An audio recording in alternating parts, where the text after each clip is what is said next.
So I don't think I'm gonna do daily chemo updates because it's just monotonous. And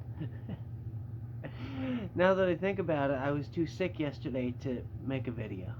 I threw up twice. Uh, yeah, it's not fun.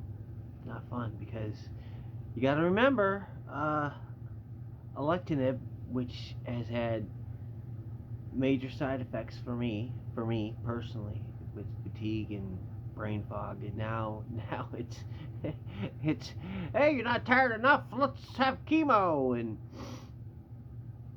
as you can see, my Christmas tree is not standing because I don't have the well. I don't know if it's I don't have the energy. I think it's just you need two people to stand it up. I'm gonna try it, but I know I look good, huh? I haven't eaten since yesterday. I'm not even hungry. So, I mean that's good, right? I'll probably be down 200 pounds soon. So I don't. How did I come across? Uh, oh, I was on YouTube and it was like there was this title, clickbait, which is what it is, but it was really good clickbait because I clicked on it and that's how I know it's good. If I click on it, I know it's good.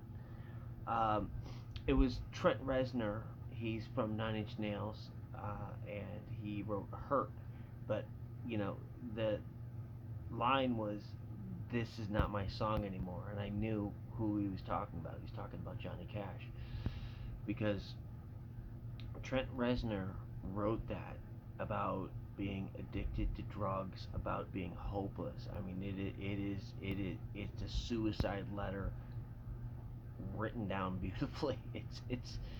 It's a really powerful song. So, but when Johnny Cash takes it, it it just morphs into something else because it goes to unrealized potential. To this is a man at the end of his life looking over his regrets. And I was thinking, yeah, that's why it's so much more powerful. Like if you ever see the video of "Hurt," Johnny Cash's Nine Inch Nails cover, I'm still gonna call it that because I got to give credit to Trent Reznor, but it is Johnny Cash's song now. But I'm gonna go a little bit deeper. One could easily say that Johnny Cash's rendition of that song is much more powerful, and I've always believed it, but I've never thought about this. In one instance, you have a man who, by all accounts, was great. Johnny Cash, like in the 50s, 60s, 70s, I mean, he was an icon. Um, and it just shows you no matter how great you are, whether it be Johnny Cash great, whether or not it be just great in your town, great in your locale, you know, depending on, the perimeter of your greatness, it's all going to go away. And there's nothing you can do about it.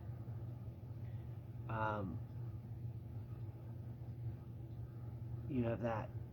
And then you have the other, the first video, which was basically of young, unrealized potential, depression, drugs, death. That's pretty sad. And I would argue, I would make the case that that's sadder. Because if that video by Johnny Cash shows us one thing, is that we all of us, if we're lucky enough, we're going to grow old and we're going to make a video about all the great things that we did. If we're lucky.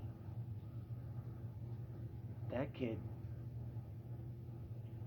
shut up with heroin and died. Unrealized potential, not seeing the forest for the trees at all. So I would submit that even though the second video is it, it's more powerful. Emotionally, it is. Like if you take it literally, like what really happened, the first video is sadder. Anyway, that's my my. I don't know how I did that, but I'm gonna try. This is day 4, by the way, of the chemo. So I'm expecting it to get better, although, and that's another thing. You try to think about, like, well, how much of it is in your head, because this is the placebo effect. This is what you expect, and how much of it is, you know, real. And so I'm gonna go out shopping, hopefully, and we'll take it from there.